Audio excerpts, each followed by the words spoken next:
Hello guys, good morning. Mag-coffee tayo guys. Malamig ang panahon ngayon. Ayan, naulan na naman sa umaga guys. Happy Sunday to everyone. And let's grow kahit naulan. Ayan guys, oh. Ito ang lugar ko sa bukid. Ang itik ay gutom na guys. Ayan oh. Maghapon na naman ang ulan na ito. Yung aking luya ay naubos ko na yung dahon guys. Oh, dadami na ang ano niyan. Mga halaman, isdaan ko, nagapi.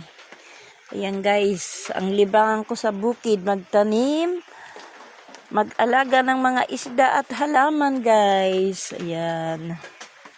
Tulog pa yung aking apo at asawa ko. Kaya ako nag-coffee. Let's go guys.